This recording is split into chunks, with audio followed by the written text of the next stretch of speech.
आज तक रेडियो सुनता है सारा जहां।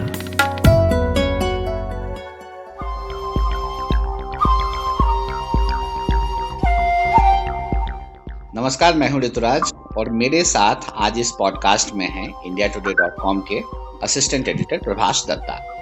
आज हम लोग यहाँ बिहार की राजनीति पर बात करेंगे और हमारा आज का फोकस होगा बिहार में दलित पॉलिटिक्स, दलित वोट बैंक को लेकर जो घट रहा है उस पर। बीते दिनों बिहार में बहुत कुछ हुआ है दलित पॉलिटिक्स को लेकर। एलजेपी के जो नेता हैं चिराग पासवान, वो लगातार नीतीश कुमार पर हमलावर हैं, जेडीयू पर हमलावर हैं। दूसरी ओर नीतीश कुमार जीतन राम मांझी को अपने साथ फिर से लेकर आए हैं, जो कि एक ठीक ठाक वोट बैंक का बिहार में दलित चेहरा है। क्यों ये पूरी रस्साकसी चल रही है बिहार में दलित वोट को लेकर, खासकर ऐसे समय में जब बिहार चुनाव की दहलीज पे खड़ा है। और अक्सर ऐसी चीजें चुनाव के समय ही होती हैं, तो इसे बहुत ज्यादा आशंकित होकर देखने की जरूरत भी नहीं है। तो आज हम बिहार की दलित पॉलिटिक्स पर बात करेंगे। क्या जो बार बार मांझी बोल रहे हैं वो मांझी की आवाज है? जो बार बार चिराग पासवान बोल रहे हैं, क्या वो चिराग पासवान की आवाज है या फिर वो किसी के बिहाफ पर बोल रहे हैं? तो इन सारी चीजों पर आज हम बात करेंगे। तो प्रभाष जी, शुरू करते हैं हम लोग और सबसे पहले यही बात करते हैं कि आखिर बिहार में चुनाव से पहले दलित वोट बैंक को लेकर इतनी रस्साकसी क्यों है? बिहार में नहीं, ये भारत के कई राज्यों में आप देखेंगे जब चुनाव का वक्त आता है तो दलित शब्द बहुत प्रचलन में आ जाता है, नेताओं की जबान पे आ जाता है और मीडिया में उनके बयान छपते हैं, उसमें भी दलित प्रमुखता से होते हैं। वजह उनका जनसंख्या में उनका प्रतिनिधित्व है। बिहार की जनसंख्या और खासकर वोट बैंक में तकरीबन 17% के आसपास दलित हैं। 17% वोट मायने रखता है। ये जीत और हार का फैसला आराम से करता है। जब मल्टी पार्टी सिस्टम में, डेमोक्रेसी में हम 30 से 35% वोट लेकर एक स्थिर सरकार बनाते हैं हमारे देश में, वो राज्यों से लेकर केंद्र तक ऑलमोस्ट यही पैटर्न चलता है। उसमें 17% वोट बैंक बड़ा है और वो हर पार्टी के लिए एक सॉर्ट आफ्टर थिंग है कि वो चाहते हैं कि हमारे साथ आ जाए। बिहार में स्पेशली क्योंकि बिहार की राजनीति के बारे में कहते हैं कि they don't cast their vote, they vote their caste. तो जहाँ इस तरह से हो कि जाति के हिसाब से तय हो कि वोट किधर जाना है, वहाँ दलित का एक वोट बैंक बनना, स्पेशली मंडल आंदोलन और मंडल राजनीति के बाद बहुत अहम है।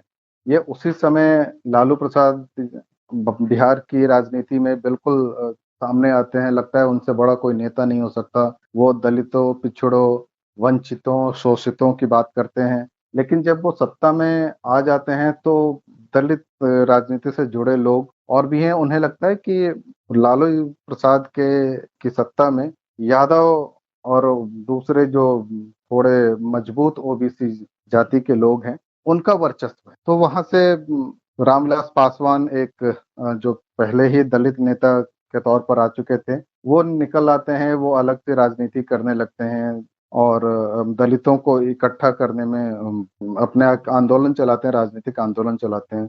कुछ समय बाद नीतीश कुमार भी अलग हो जाते हैं और 90 का दशक बीतता है, 21वीं सदी शुरू होती है, तो बिहार में परिवर्तन नजर आ रहा होता है। रामविलास पासवान अपनी लोक जनशक्ति पार्टी बना लेते हैं, जो मुख्य रूप से दलितों की पार्टी के रूप में अपने आप को प्रोजेक्ट करते हैं और बिहार के लिए नया नया सपना देखने की बात करते हैं। नीतीश कुमार भी अलग हो चुके होते हैं लालू प्रसाद से, और वो जब 2005 में सत्ता में आते हैं नीतीश कुमार, तो एक दलितों के बीच से एक और ग्रुप वो ढूंढते हैं जिसको अपनी कॉन्स्टिट्यूएंसी बनाते हैं। उसका नाम देते हैं वो महादलित। ये तकरीबन 20 जातियां हैं जो दलित समाज की हैं और इन पर फोकस करके कहते हैं कि ये बहुत ही पिछड़ी हालत में है, गरीबी में है। जो सच है वो सच है कि वो गरीबी में बहुत पिछड़ी हालत में है। उनका एक ग्रुप तैयार करते हैं और महादलित नाम देते हैं। और इसके बाद ना एक शायद नीतीश कुमार पे एक आरोप भी लगा था कि उन्होंने पासवान जाति को छोड़कर सबको महादलित बना बिल्कुल, दिया है। हाँ, सबको महादलित बना दिया। और उस समय राजनीतिक रूप से पासवान नीतीश से दूर हुआ करते थे। हाँ, दूर थे, उस वक्त दूर थे और नीतीश एनडीए के पाले में थे। पासवान एनडीए के से नाता तोड़ने के बाद 2002 में एनडीए से नाता तोड़ने के बाद वो बिल्कुल अलग राजनीति पर थे और दलितों की राजनीति को बहुत सक्रियता से लेकर जाना चाहते। 2010 में उन्होंने मायावती की तरह एक Bihar specific equation social engineering की कोशिश भी की, जब उन्होंने कहा कि बिहार में मुसलमान होना चाहिए दलित, अगर एलजेपी सरकार बनाती है तो मुसलमान को बनाएगी मुख्यमंत्री। तो उससे उनकी पैठ मुसलमानों में बढ़ी, उस समुदाय में बढ़ी और कई स्थानीय मुसलमान नेता शामिल भी हुए एलजेपी में।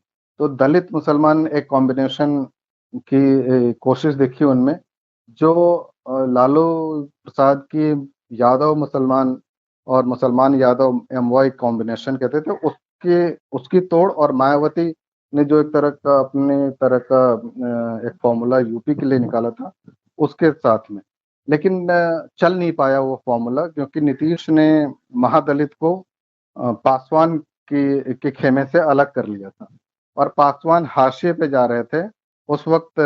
उसके बाद 2010 के और 14 के बीच में चिराग पासवान आ जाते हैं पार्टी में, प्रमुखता से पार्टी की मीटिंग्स करते हैं, उसकी दिशा तय करने में भूमिका निभाते हैं। और वो एनालिसिस होता है कि जब अपना दलित वोट बैंक उनसे छिटक रहा है तो कहाँ जाएं, आखिर पॉलिटिकल फ्यूचर कहाँ हो।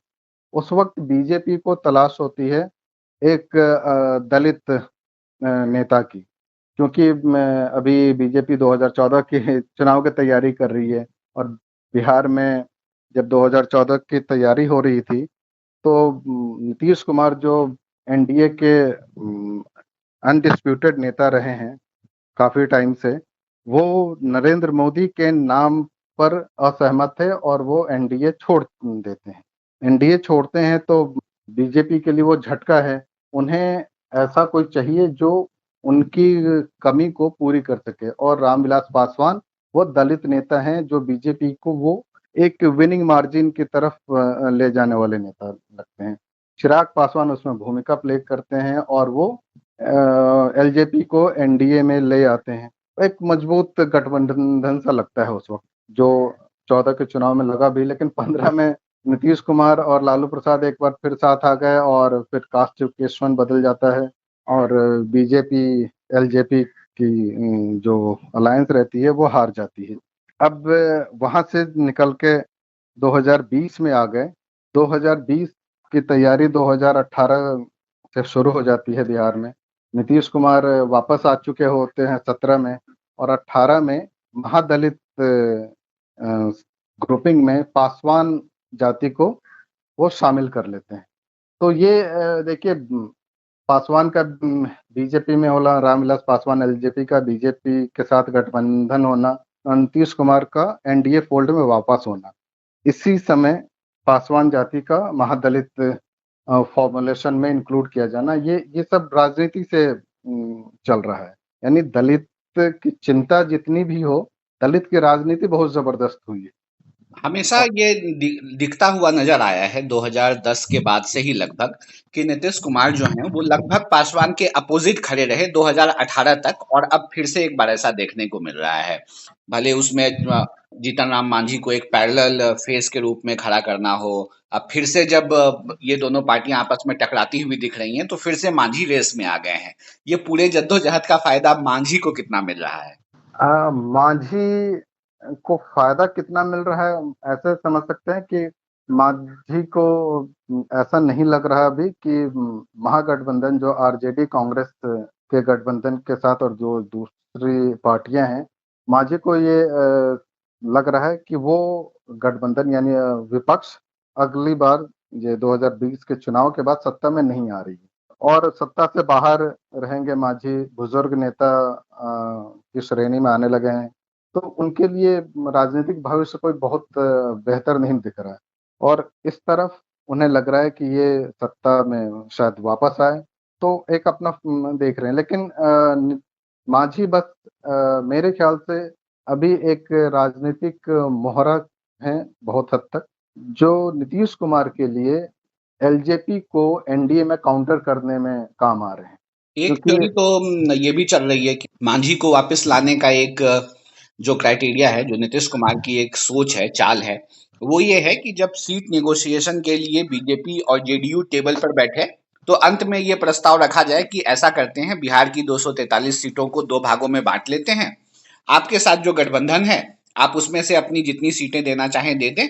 मेरे साथ जो लोग हैं, हम उनमें से जितनी सीटें देना चाहते हैं, हम दे देंगे। इस नहीं, फॉर्मूले में कितना यकीन कर रहे हैं आप?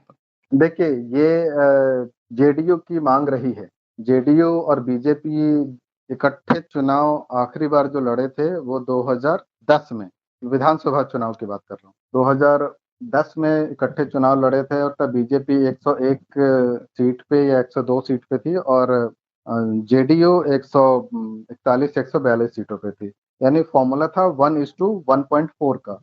ये प्रशांत किशोर जो बहुत समय तक नीतीश कुमार के साथ रहे, उनकी पार्टी के सदस्य भी रहे, उन्होंने भी ये बात कही थी और उसके बाद कई जेडीयू के नेताओं ने कहा है कि उनका जो गठबंधन है वो बीजेपी के साथ है और बीजेपी के साथ जो सीट शेयरिंग फॉर्मूला था, जो अरेंजमेंट था 2010 का, वही वो 2020 में लाना चाहते हैं। यानी जेडीयू 141-42 से 143 सीटों पे लड़े और बीजेपी 100 सीटों पे लड़े। अब बीजेपी की स्थिति 2010 के मुकाबले मजबूत हुई है। केंद्र में उनकी सरकार है। राज्य में पिछले विधानसभा चुनाव में बीजेपी ने सबसे अधिक वोट लिए, 24% था उनके पाले में। तो वो बीजेपी इस दावे के साथ मुश्किल लग रहा है कि इस पे अग्री करेगी।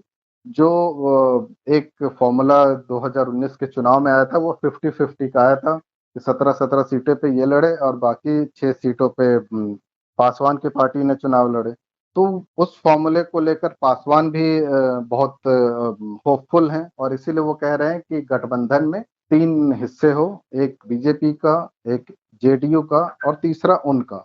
यानी 100 सीटें बीजेपी के लिए, 100 सीटें जेडीयू के लिए, इक्वल इक्वल, और बची हुई 43 सीटें वो एलजेपी के पाले में आए और एलजेपी अपने कैंडिडेट्स खड़ी करें। अब इसको काउंटर करने के लिए, जैसा आपने कहा, ये सोच, ये बात है, लोग कह रहे हैं कि नीतीश कुमार ने रूठे हुए मांझी को वापस बुलाया है कि बीजेपी अगर पासवान को एक दलित चेहरा बना के नीतीश कुमार या उनकी पार्टी पर दबाव डालने की कोशिश कर रही है, तो उनके पास भी एक दूसरा दलित चेहरा है जो बिहार की राजनीति में रहा है। रामविलास पासवान बिहार से हैं, बिहार से चुनाव जीतते रहे हैं, लेकिन उनकी राजनीति ज्यादातर केंद्र में रही है, केंद्र में मंत्री रहे हैं और केंद्रीय राजनीति में उनकी भूमिका ज्यादा रही। जेडीयू ने एक झटका जो दिया था बीजेपी को 2015 के चुनाव में, बीजेपी पहले से बहुत ज्यादा मजबूत हो गई है राज्य में। उसने लोकसभा में अपने आप को बार बार साबित किया है। लेकिन क्या उस झटके से निकल पाने की स्थिति में बीजेपी अभी तक आ पाई है मानसिक रूप से? देखिए 2015 का जो है, अगर आप किसी कोर बीजेपी बिलीवर से बात करेंगे तो वो आपको बिहार के कॉन्टेक्स्ट में दो बातें कहेंगे। एक तो ये कहेंगे कि हमने 4% अपना बढ़ाया था। दूसरा वो कहेंगे कि एक बयान आया था मोहन भागवत का, जो आरएसएस के मुखिया हैं, जस्ट चुनाव से कुछ समय पहले, जब उन्होंने कहा कि आरक्षण पर एक बार पुनर्विचार होना चाहिए, एक फिर से देखा जाना चाहिए कि आरक्षण का फायदा उनको मिल रहा है कि नहीं जिनके लिए लाया गया था। आरक्षण बहुत टची पॉलिटिकल मुद्दा है। उस मोहन भागवत की बात में क्या सच्चाई है, कितना दम है, उसका किस तरह से विश्लेषण होना चाहिए, वो एक बिल्कुल ही डिफरेंट स्टोरी है। लेकिन ये एक ऐसा मुद्दा है जिस पर राजनीति बहुत संवेदनशील हो जाती है और बीजेपी के कई लोग जो बिहार में हैं वो मानते हैं कि वो बयान ऐसे समय आया जिसने एक संदेश ये दिया कि शायद बीजेपी आरक्षण के खिलाफ है। वो उसके बाद प्रधानमंत्री की तरफ से बयान आया है, उसके बाद पार्टी के बड़े नेताओं की तरफ से बयान आया है, बिहार में बयान आते रहे, लेकिन उसका फायदा नहीं हुआ और एक सेंटिमेंट बना कि नहीं, जो दलित जातियां हैं या ओबीसी में जो जिनको रिजर्वेशन का फायदा मिल रहा है, उन जातियों में एक संशय उत्पन्न हुआ कि क्या बीजेपी को वोट देना सही है। और उस समय नीतीश कुमार और लालू प्रसाद साथ आए थे तो जातियों का कॉम्बिनेशन भी उधर था और ये सेंटिमेंट भी इनके अगेंस्ट गया। तो बीजेपी के लोग ये कहेंगे कि हमारी हार के पीछे जो वजह थी वो सिर्फ ये नहीं था कि नीतीश ने लालू प्रसाद से हाथ मिला लिया। उन एक सेंटिमेंट भी थी जो एक एक गलतफहमी पैदा हो गई और उससे जो सेंटिमेंट बना वो भी उसके लिए रिस्पॉन्सिबल है। और इसी को उसके बाद से देखेंगे कि बीजेपी के लोग केंद्र में या कहीं भी वो दलित और आरक्षण के मुद्दे पर बहुत संवेदनशील है। इसीलिए चिराग पासवान के लगातार बयान के बाद भी बीजेपी की तरफ से उनको सीधे सीधे कुछ नहीं कहा गया है।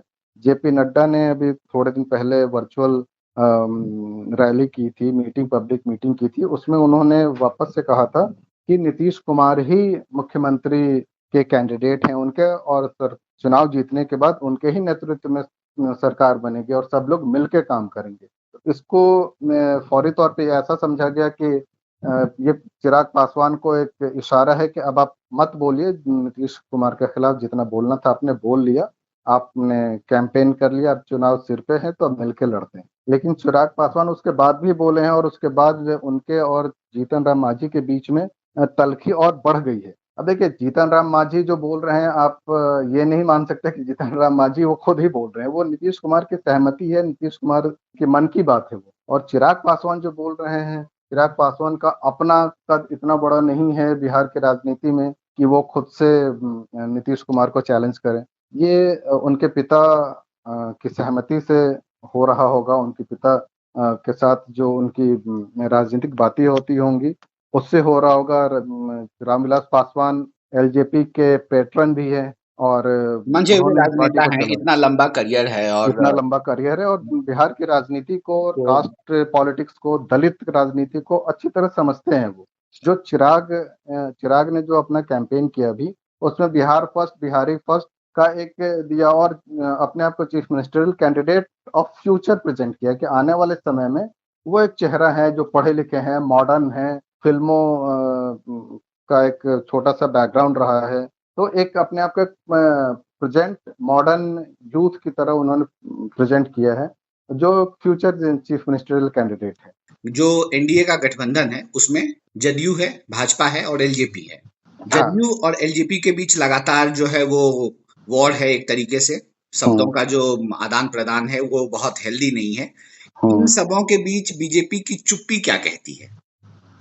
देखिए, एक तो हमें ये लगभग अब मान के चलना चाहिए कि 3 नहीं 4 हो गए हैं। और जीतन राम मांझी की जो हम है हिंदुस्तान अवाम मोर्चा, वो भी अब घटक है। नीतीश ने मान लिया है तो इस बात की गुंजाइश बहुत कम है कि बीजेपी और एलजेपी जब ये तीनों चारों पार्टियां बैठेंगी चुनाव के फाइनल रणनीति के लिए, तो जीतन राम मांझी की पार्टी को डिस्कार्ड करेंगी। इसकी संभावना नहीं दिखती है। ये 4 पार्टियां हैं। अब ये बीजेपी के लिए थोड़ी-सी दिक्कत की स्थिति है, क्योंकि पब्लिक डिबेट में, पब्लिक कन्वर्सेशन में पासवान एक तरफ हो गए हैं और नीतीश कुमार और मांझी दूसरी तरफ है और एंटागोनिस्टिक एक दूसरे के लग रहे हैं। बीजेपी बैठेगी तो रेफरी का काम करेगी मोस्ट प्रोबेबली, और दोनों को शांत करा के एक रास्ता निकालने की कोशिश करेगी। और उसके लिए चुनौती ये है कि उसको ये तय करना है कि इस रास्ता निकालने में उसको ज़्यादा नुकसान ना झेलना पड़े। नहीं तो वहाँ जो उसके काडर हैं, जिनकी उम्मीदें हैं, जो काफ़ी समय से कह रहे हैं कि बीजेपी को सोलो जाना चाहिए चुनाव में, ताकि उनके सारे काडर को एक्सप्रेशन का मौका मिले और वो अपनी सही ताकत दिखा पाएँ। और उनके काडर से आप बिहार में बात करेंगे तो कहेंगे हम चुनाव अपनी बदौलत जीत सकते हैं। ये नीतीश कुमार के साथ रहने से हमें एंटी इनकम्बेंसी को झेलना पड़ता है, जहाँ हमारी गलती नहीं होती है वहाँ भी हमें नुकसान हो जाता है। तो उनके काडर को सेंस ऑफ बिट्रेयल ना हो, इसका भी ध्यान बीजेपी को रखना पड़ेगा। इसमें एक बात और आ रही है, वो है चिराग पासवान के जो पिता हैं रामविलास पासवान, उनकी उम्र को भी लेकर एक कयास चल रहा हाँ, है और अपने बेटे ये को वो सेंटर में लाने की कोशिश में भी लगे हैं। ये एक बहुत मजेदार पहलू है इस पूरी राजनीतिक लड़ाई का, जिसमें ये कि चिराग पासवान ने नीतीश कुमार पर जो हीट ऑन किया है, वो हो सकता है कि जो जो थ्योरी है वो ये कि ये निशाना चिराग पासवान का नीतीश कुमार नहीं है, वो उनका लक्ष्य है मोदी सरकार में, मोदी कैबिनेट में एक बर्थ सुनिश्चित करना। और ये चिराग पासवान और रामविलास पासवान ने शायद सोच समझ के नीतीश कुमार के खिलाफ बोलना शुरू किया है। रामविलास पासवान ने तो इतना नहीं, चिराग पासवान ने जो बोलना शुरू किया है, इनसे फायदा उनको ये हो रहा है कि बिहार में उनकी राजनीति को एक पहचान मिल रही है। चिराग पासवान के जरिए वो चेहरा के रूप में स्टैब्लिश हो रहे हैं। दूसरा ये कि अगले साल रामविलास पासवान 75 साल के हो जाएंगे। वो बीजेपी से नहीं है, लेकिन बीजेपी की जो परिपाटी पिछले कुछ सालों में रही है वो ये कि 75 साल की उम्र के बाद आपको सक्रिय राजनीति से रिटायर हो जाना है। ये फॉर्मूला मोदी सरकार में भी देखने को मिला है और ये पार्टी के टिकट डिस्ट्रीब्यूशन में भी देखने को मिला है। तो रामविलास पासवान पर ये एक दबाव होगा कि वो वकेट कर दें मंत्रिमंडल में अपनी सीट और किसी और को दें। अब उस दबाव को वो क्यों सहना है उनको, उसका सीधा राजनीतिक कारण ये है कि बीजेपी सरकार चलाने के लिए ना तो केंद्र में एलजेपी पे डिपेंडेंट है, ना बिहार में डिपेंडेंट है। दोनों जगह राजनीतिक रूप से डिपेंडेंट नहीं है। जो राजनीतिक संवेदनशीलता है दलित राजनीति को लेकर, उसकी वजह से इनको साथ लेके चलना है। तो उसका एक हल जो कह रहे हैं कि शायद वो निकल के आए कि चिराग पासवान को एक आश्वासन मिल जाए कि आप अगले साल रामविलास पासवान की जगह केंद्र में मंत्री होंगे, तो चिराग पासवान नीतीश कुमार के खिलाफ जो उनका स्वर है वो थोड़ा मध्यम कर दें, वो कम कर दें, और जब चुनाव की घोषणा हो जाए इलेक्शन कमीशन की तरफ से, तब कहें कि वो चुनाव से पहले की बात थी और हम आलोचना कर रहे थे, सकारात्मक आलोचना कर रहे थे। वो अभी भी कह रहे हैं, एक दो बार उन्होंने कहा है कि घटक दल, रूलिंग पार्टी के घटक दल, कोalition के घटक दल होने के कारण ही वो सकारात्मक आलोचना कर रहे हैं ताकि सरकार में सुधार हो। तो ये संभव है जो आप कह रहे हैं कि असली ट्रेड सेंटर का है, स्टेट तो बस एक थिएटर है। एक बात और आ रही थी, वो पीके के एलजेपी के करीब आने की। इसका कुछ लाभ मिलेगा एलजेपी को, या बस एक आना है, किसी को करीब आ सकते हैं, बहुत ज्यादा बदल नहीं पाएंगे चीजों को? देखिए, पीके एलजेपी के करीब आएंगे तो अभी अब चुनाव बिल्कुल सर पे है और एलजेपी अगर अकेले चुनाव लड़ने जा रही है तब तो वो बात समझ आती है कि क्या है, किस तरह से वो रणनीति तैयार करेंगे।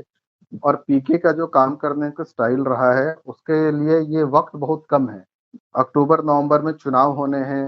पीके के पास हो सकता है रेडीमेड रिसर्च मटेरियल हो, लेकिन वो एलजेपी के एंगल से है या नहीं इसका पता नहीं है। और एलजेपी को अभी रिस्ट्रिक्शंस हैं, घूमने में कैंपेन के नॉर्मल हालात नहीं हैं। तो उस हालात में प्रशांत किशोर कितनी मदद कर पाएंगे अगर वो एलजेपी के साथ वाकई आ जाते हैं। और दूसरी बात ये भी होगी कि क्या पीके को एलजेपी में इस वक्त इस नाजुक मौके पर लाकर नीतीश कुमार को नाराज नहीं करेंगे एलजेपी या पासवान, क्योंकि अगर चुनाव साथ में लड़ना है तो वो नाराजगी क्यों अभी उठाना चाहेंगे। पीके आ सकते हैं, वो 2 महीने बाद भी आ सकते हैं अगर उनको एलजेपी के साथ राजनीति करनी है। लेकिन पीके के पास जेडीयू की राजनीति करने का एक मौका था। उनका जो ग्राफ जिस तरह से बढ़ा था वो उनको नीतीश के बाद नंबर 2 माने जाने लगे थे बहुत जल्द। एक राजनीतिक विश्लेषक और चुनावी रणनीतिकार के बजाय वो पार्टी में एक पावरफुल लीडर बनने लगे थे। लेकिन सलाह देना चुनाव लड़ने के लिए और चुनाव लड़ना दो अलग अलग विषय है। अगर दोनों एक होते तो ये क्रिकेट में भी होता और रमाकांत आचरेकर के पास वो सारे रिकॉर्ड्स होते जो सचिन तेंदुलकर के पास। पीके की बात हो ही रही है, तो पीके के पास जो आंकड़े उपलब्ध हैं, उन्होंने जेडीयू के साथ करीब से काम किया है, बीजेपी के साथ करीब से काम किया है।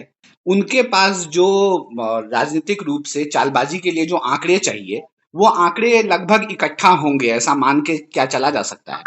देखिए, राजनीति हम लोग मान के चलते हैं कि एक एक शांत तालाब है जिसमें से जो चाहे जितना पानी उठा सकता है, लेकिन ऐसा होता नहीं है। 5 साल में देखिए, जो बच्चा 13 साल का होता है वो अगले चुनाव में वोट देने के लायक हो जाता है, और जो 18 साल में वोट देता है पहली बार, वो सिर्फ उत्साह में वोट देता है। जिसका नाम ज्यादा सुना हो उसको वोट दे दिया हो, या घर में किसी ने बोला है उसको वोट दे दे। लेकिन उसके बाद वाला जब चुनाव आता है तो वो 23 साल का हो चुका होता है और वो सोच समझ के वोट देता है। वैसे ही हर 5 साल में डेमोग्राफी में जो चेंज आता है वो तय करता है कि उस वक्त का प्रिवेलिंग सेंटिमेंट क्या है।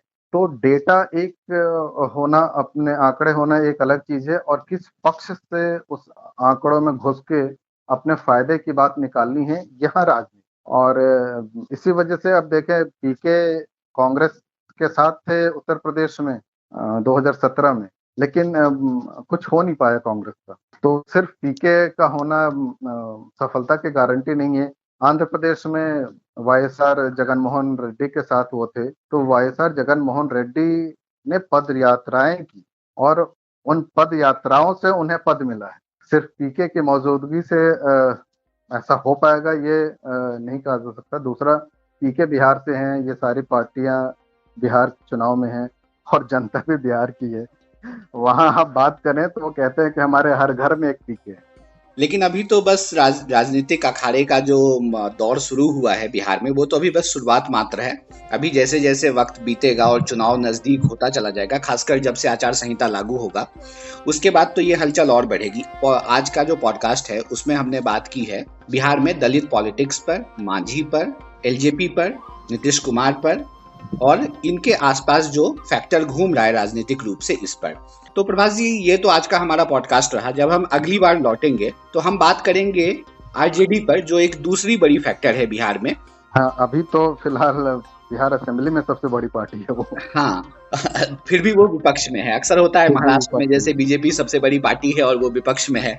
तो अगली बार का जो हमारा पॉडकास्ट होगा, अगला जो हमारा पॉडकास्ट होगा, उस पर हम बात करेंगे आरजेडी के पॉलिटिक्स पर।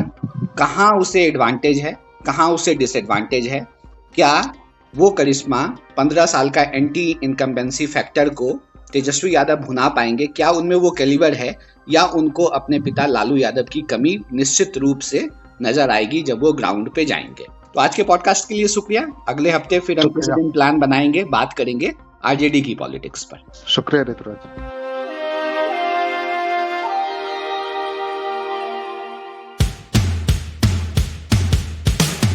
आज तक रेडियो, aajtak.in/radio, ये हमारा पता है। लेकिन हम आपके पसंदीदा ऑडियो प्लेटफॉर्म्स पर भी हैं। Google podcast, Apple podcast, Spotify, Jio Saavn जैसे ठिकानों पर भी आप हमें सुन सकते हैं। और अगर YouTube आपकी पसंदीदा जगह है तो वहां पर भी हमें सब्सक्राइब कीजिए। आज तक रेडियो, सुनता है सारा जहां।